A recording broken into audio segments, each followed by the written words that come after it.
Afternoon students, आज मैं नया चैप्टर स्टार्ट कर रहा हूँ आपके लिए। यहाँ पर कार्बन एंड इट्स कंपोनेंट्स, इसका नाम यही है। रिवीजन नोट्स हैं ये, बिल्कुल आपको दिख भी रहा है यहाँ पर, और ये पूरा आप लिख सकते हैं चाहें तो, और ये काम आएगा आपके। ठीक है, स्टार्ट करते हैं। कार्बन क्या होता है? देखिए, कार्बन एक एलिमेंट है। आप जानते हैं, जैसे आयरन कॉपर, मैं हमेशा आयरन कॉपर का एग्जांपल देता हूँ क्योंकि आप लोग जानते होंगे आयरन और कॉपर होता क्या है ऑलरेडी, है ना। आयरन कॉपर या कोई और मेटल हो या नॉन मेटल हो, कुछ भी हो, एक एलिमेंट तो होता ही है ना। इसी तरीके से एक एलिमेंट होता है कार्बन, जिससे ज़्यादातर चीज़ें बनी होती हैं। ग्लूकोज में भी मैक्सिमम कंटेंट कार्बन होता है। ठीक है, और भी हम देखेंगे तो जितनी भी नेचुरल चीज़ें होती हैं वो सब कार्बन की ही बनी होती हैं, चाहे वो लकड़ी हो, चाहे वो फूल पत्ती हो, चाहे हमारा शरीर ही क्यों ना हो। ठीक है, बेसिकली कार्बन इतना ज़्यादा क्यों होता है ये हमें देखना होगा। इस जब कार्बन हर जगह हर तरीके की प्रॉपर्टीज़ को हैंडल कर लेता है, हर किसी के साथ जुड़ जाता है अच्छे से, उस चीज़ को कहते हैं वर्सेटाइल होना। इसका मतलब हर चीज़ में एडजस्ट कर लेना, ऑलराउंडर टाइप का कोई एलिमेंट होता है, उसे कहते हैं वर्सेटाइल एलिमेंट। यहाँ पे लिखा हुआ है ना ये वर्सेटाइल। अच्छा, ये मिनरल्स जो होते हैं अर्थ के अंदर, उसमें कैसा मिलता है? उसमें 0.02 यानी 0.02% मिलता है। ठीक है, और 3% रहता है कार्बन डाइऑक्साइड के अंदर, यानी कि एटमॉस्फेयर के अंदर, है ना। देखिए, मिनरल्स में मतलब कि यहाँ पर हम लोग मिनरल्स रखते हैं अर्थ क्रस्ट के अंदर, यानी कि ज़मीन के अंदर। तो ज़मीन के अंदर यानी कि जब हम मिनरल्स निकालते हैं, जैसे कि लोहा लंगड़ कुछ निकाल रहे हैं, मान लीजिए कोई एलिमेंट निकालना चाहते हैं, तो उसमें कार्बन इतना कम मिलता है। लेकिन हवा में जो कार्बन डाइऑक्साइड है उसमें तो बहुत सारा कार्बन है। लेकिन आपको मैं बता दूं, ध्यान से सुनिएगा, जो कोयला हम निकालते हैं वो पूरा का पूरा एकदम प्योर कार्बन होता है। डायमंड भी प्योर कार्बन ही होता है। पेंसिल में जो लेड होती है वो ग्रेफाइट की होती है, वो भी ज़मीन से निकलती है और वो भी प्योर कार्बन होती है। सोच के देखिए, कितना ज़्यादा कोयला है देश दुनिया में, कितना ज़्यादा तेल है। देखिए, तेल की कमी ज़रूर है, पर तेल पूरा फॉसिल फ्यूल से बनता है और वो पूरा कार्बन होता है। तो कार्बन के ही कंपाउंड्स हैं, ऐसा नहीं है कि सिर्फ प्योर कार्बन ही हर चीज़ में है। कार्बन के साथ में हाइड्रोजन, कभी ऑक्सीजन, कभी इसके साथ में भी और कुछ सल्फर या कुछ ऐसा चीज़ जुड़ी रहती है, तो वो बनता है एक कंपाउंड, अलग अलग कंपाउंड बनाते हैं। ठीक है, जितने भी लिविंग स्ट्रक्चर है मैंने बताया कार्बन के ही होते हैं। देखिए, कोवेलेंट बॉन्ड होता है कार्बन में बहुत स्टेबल, एक बॉन्ड होता है कोवेलेंट बॉन्ड। कोवेलेंट बॉन्ड क्या होता है? देखिए, एक मैंने पढ़ाया था पिछले चैप्टर में आपको, आयोनिक बॉन्ड। आयोनिक बॉन्ड क्या होता है? आयोनिक बॉन्ड में दो होते हैं, एक प्लस होता है एक माइनस, यानी कि एक कटायन और एक अनायन। अक्सर प्लस में मेटल होता है और नॉन मेटल होता है माइनस में। तो ये दोनों के बीच में कंप्लीट शेयरिंग ऑफ इलेक्ट्रॉन होती है। प्लस वाला क्यों प्लस है? क्योंकि ये अपना इलेक्ट्रॉन इधर दे चुका है, और नेगेटिव वाला नेगेटिव इसीलिए है क्योंकि इसने इलेक्ट्रॉन प्लस वाले से लिया है।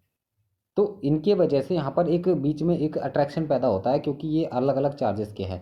तो ये ऐसा अट्रैक्शन पैदा होता है इनके बीच में कि ये लोग आपस में इस तरफ ऐसे क्लोज आ रहे होते हैं और आपस में चिपक करके एक बॉन्ड की तरह एक फॉर्मेशन कर लेते हैं। ऐसा लगता है कि उनके बीच में बॉन्ड है। ठीक है, उसको कहते हैं आयोनिक बॉन्ड। काफ़ी मजबूत माना जाता था ये, है भी, अब भी है ना। इसके अलावा एक और तरीके का बॉन्ड होता है जिसे हम कहते हैं कोवलेंट बॉन्ड। कोवलेंट बॉन्ड में कंप्लीट शेयरिंग ऑफ इलेक्ट्रॉन नहीं होती है। कंप्लीट शेयरिंग मतलब एक इलेक्ट्रॉन यहाँ से उड़ के यहाँ पे चला गया, इसका मतलब इसमें प्लस चार्ज और इसमें माइनस चार्ज आ गया, ऐसा नहीं। यहाँ पर क्या होता है कि शेयरिंग ऑफ इलेक्ट्रॉन होती है। यहाँ पे कंप्लीट ट्रांसफर ऑफ इलेक्ट्रॉन नहीं होता है, शेयरिंग होती है ना। ट्रांसफ़र मतलब जो पिछला बताया था मैंने, शेयरिंग मतलब कि ये अपना इलेक्ट्रॉन इधर देगा और ये इलेक्ट्रॉन इधर देगा, ये दोनों अपने अपने एक एक इलेक्ट्रॉन देंगे और फिर एक बॉन्ड बना लेंगे। ध्यान से देखेंगे बेटा, कभी भी एक बॉन्ड बनता है इस तरीके से दो एटम के बीच में, तो वो बॉन्ड के लिए दो एटम्स रिस्पॉन्सिबल होते हैं। दो एटम्स नहीं, दो इलेक्ट्रॉन्स रिस्पॉन्सिबल होते हैं हमेशा। दो इलेक्ट्रॉन्स, मिनिमम दो इलेक्ट्रॉन चाहिए होता है, तभी एक बॉन्ड बनता है। ठीक है, आपको ये चीज़ ध्यान रखनी है। तो जब ये देखिए कि बी के पास भी ये दोनों इलेक्ट्रॉन रहेंगे और ये दोनों इलेक्ट्रॉन ए के पास भी रहेंगे, लेकिन पिछले वाले में क्या था कि ए से उड़ करके फिर बी में चले जाएगा, तो ए प्लस का बी माइनस का हो जाएगा। तो ऐसी सिचुएशन यहाँ नहीं है, यहाँ पर कोवेलेंट बॉन्ड है। तो कोवेलेंट बॉन्ड आप समझ गए ना क्या होता है। ठीक है, तो इसमें क्या होता है, एटॉमिक नंबर कार्बन का 6 है। 6 एटॉमिक नंबर के साथ में इसकी कॉन्फ़िगरेशन क्या निकलती है? देखिए, पहले में 2 आएगा, दूसरे में 4 आएगा। क्यों आएगा? क्योंकि दूसरे के लिए इससे ज़्यादा है ही नहीं, है ना। और पहले में तो 2 ही आता है। पहले का 2 क्या मतलब है? अब छोटा सा स्ट्रक्चर देख लीजिए। यहाँ पर मान लीजिए कि कार्बन का न्यूक्लियस है, इस न्यूक्लियस के अंदर प्रोटॉन और न्यूट्रॉन होते हैं, आपको पता ही है। इसके अलावा यहाँ पर एक पेरिफ्री है ना। और फिर इनके ऊपर इलेक्ट्रॉन्स है। पहले और सेल में 2 ही इलेक्ट्रॉन होते हैं, आपको पता है। उसके अगली वाली में 8 भी हो सकते हैं, है ना। क्योंकि वो लास्ट सेल है तो 8 ही होंगे मैक्सिमम, लेकिन यहाँ पर टोटल 6 हैं, तो 2 तो ऑलरेडी आ चुके हैं अंदर वाली में, तो बाकी बचे 4। तो 1 2 3 और ये 4, तो ये 4 इलेक्ट्रॉन्स आ गए हैं। ठीक है, तो आउटर मोस्ट शेल यानी कि वैलेंस शेल में, ये जो वैलेंस शेल है ये वाली, इसे वैलेंस शेल कहते हैं, है ना। तो वैलेंस शेल के अंदर 4 इलेक्ट्रॉन्स है, इसका मतलब कार्बन की वैलेंसी क्या है 4। 4 प्लस की या माइनस की? प्लस की तब होगी जब वो 4 इलेक्ट्रॉन्स दे देगा किसी को। अगर 4 इलेक्ट्रॉन्स किसी से ले ले और अपनी आउटर मोस्ट में 8 इलेक्ट्रॉन रख ले, तो उससे कहते हैं वैलेंसी उसकी हो गई -8, क्योंकि 4 इलेक्ट्रॉन्स बाहर से आ गए। -4, है ना। कार्बन एटम के बारे में बात करी जाए तो कार्बन एटम को हम इलेक्ट्रॉन देना या लेना नहीं कर पाते हैं। क्यों? क्योंकि ज़्यादा इलेक्ट्रॉन, देखिए आउटर मोस्ट में इसके इलेक्ट्रॉन 4 हैं। अब 4 इलेक्ट्रॉन हैं आउटर मोस्ट में, तो 4 इलेक्ट्रॉन, 1 इलेक्ट्रॉन हमने ऐड कर दिया, कुछ एनर्जी रिलीज होगी? नहीं होगी, क्योंकि इसकी एक, देखिए एक चीज़ और होती है, इलेक्ट्रॉन ऐसे नहीं है कि हम इसमें भर देंगे इलेक्ट्रॉन तो आराम से भर जाएंगे। इलेक्ट्रॉन्स को पकड़ के रखने के लिए इसके बीच में, एटम के बीच में एक प्लस चार्ज जो बताया था मैंने, प्रोटॉन होते हैं ना, प्रोटॉन और न्यूट्रॉन न्यूक्लियस के अंदर, तो वो प्लस चार्ज की वजह से ये इलेक्ट्रॉन्स आपस में बंधे रहते हैं न्यूक्लियस से, किसी एक फोर्स से, अट्रैक्शन होता है इनके बीच में, इसीलिए ये बंधे रहते हैं। आप एक और ऐड कर दोगे तो ये फोर्स, बाकी सारी की फोर्स जो है वो थोड़ी सी कम हो जाएगी, और फिर एक और ऐड करोगे तो और भी कम हो जाएगी, और भी कम हो जाएगी। तो 4 ऐड करने तक में बहुत ही कम हो जाती है, और सारे वो जो 4 हमने ऐड किए हैं वो सारे निकल के वापस भाग जाते हैं। ये सिचुएशन आती है, इसीलिए हम कार्बन में 4 इलेक्ट्रॉन ऐड नहीं कर पाते। और ऐसा भी नहीं है कि हम 4 रिमूव कर पाएँ। क्यों? क्योंकि 4 रिमूव करने के लिए बहुत ज़्यादा एनर्जी उसमें भी लगती है। देखिए अगर कार्बन इस तरीके से है, बीच में प्लस है, ठीक है, अब जो मैंने इलेक्ट्रॉन यहाँ पे हैं, यहाँ पर इन इलेक्ट्रॉन्स को यहाँ से हटाने की कोशिश करूँ, तो मान लीजिए एक इलेक्ट्रॉन को मैंने हटाने की कोशिश की, ठीक है हट गया, तो इनके बीच में जो फोर्स है वो ज़्यादा बढ़ गई ना। जो बाकी इलेक्ट्रॉन्स न्यूक्लियस से बंधे हुए हैं उनके बीच में जो न्यूक्लियस के अट्रैक्शन है, यानी कि न्यूक्लियस की तरफ खिंचाव है, वो ज़्यादा बढ़ जाता है। तो हम इसको निकाल पाएँ इसकी मुश्किल बढ़ जाती है, फिर और भी ज़्यादा बढ़ जाता है, तो फिर इसके बीच में निकालना और भी मुश्किल हो जाता है। तो इस तरीके से सिचुएशंस आती हैं। देखिए ये बहुत ही अच्छी बात थी जो मैंने आपको बता दी, इसकी वजह से आपको अच्छे से समझ में आ सकता था। ठीक है, जब भी हम इलेक्ट्रॉन ऐड करते हैं या रिमूव करते हैं, हमें एनर्जी खर्च करनी पड़ती है। जब हम किसी में ऐड कर रहे होते हैं कुछ, तो एनर्जी अलग खर्च होती है, और जब रिमूव करते हैं तो भी, तो एनर्जी का बहुत ही लेन देन होता है। इसीलिए एनर्जी की वजह से ये सब चीज़ें हमें कंट्रोल में रखनी पड़ती है, ऐसे नहीं जो हमने चाहा वो कर दिया।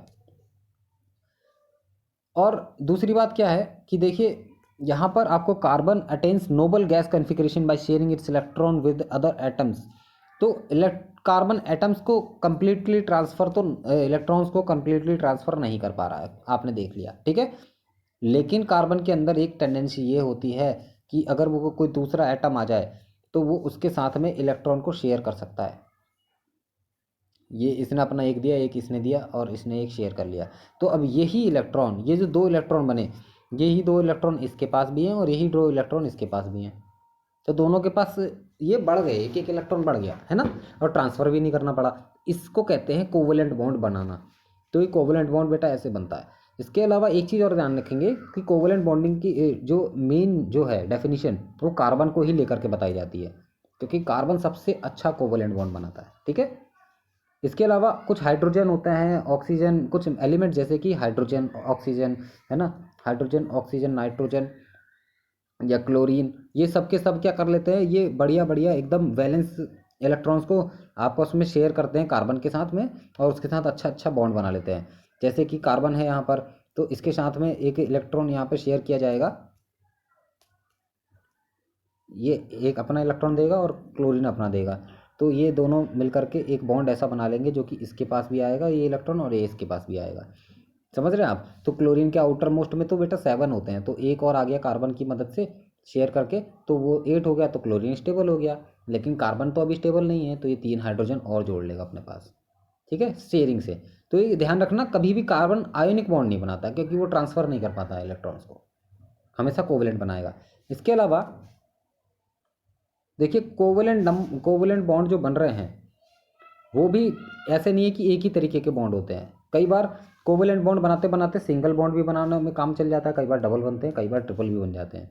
ध्यान रखेंगे कैसे होता है ये चीज़ें जो हैं वो ज़्यादा ऐसे खतरनाक नहीं है। आपको सिंपल ध्यान रखने के लिए बात बता देता हूँ मैं, एक आपने कभी पढ़ा हो तो, कि कार्बन एक होता है, एक और कार्बन होता है, उसके बीच में एक सिंगल बॉन्ड हो गया। क्यों? क्योंकि इसने एक इलेक्ट्रॉन शेयर किया, एक इलेक्ट्रॉन इसने शेयर किया, तो एक एक इलेक्ट्रॉन शेयर किया और एक बॉन्ड बन गया। लेकिन कई बार ये लोग एक बॉन्ड नहीं, एक से ज़्यादा बॉन्ड बना लेते हैं, एक बार और शेयर कर देते हैं एक इलेक्ट्रॉन्स को, तो एक और बॉन्ड बन जाता है। इसे कहते हैं डबल कोवलेंट बॉन्ड। ठीक है, एक बार और भी कर सकते हैं ये चाहें तो, ट्रिपल कोवलेंट बॉन्ड, इससे ज़्यादा नहीं कर सकते, है ना। आप सोच रहे होगे भाई एक कार्बन के पास 4 है, दूसरे के भी 4 है, तो दोनों को 8-8 चाहिए, तो दोनों 4-4 शेयर कर लें। देखिए ऐसे नहीं होता है, चारों चारों शेयर करके वो स्टेबल नहीं रहते हैं, उनके बीच में जो दूरी होती है ना वो इतनी अजीब हो जाती है कि वो लोग आपस में स्टेबल नहीं होते हैं। ठीक है, देखिए एक चीज़ होती है, मान लीजिए आपने किसी का एक हाथ पकड़ के चल रहे हैं बढ़िया से, आप चल पाएंगे, लेकिन क्या दोनों हाथ पकड़ के चल लेंगे? अच्छा ठीक है, दोनों हाथ पकड़ लिया, तो क्या आप गले मिल के फिर हाथ पकड़ के ऐसे चल लेंगे?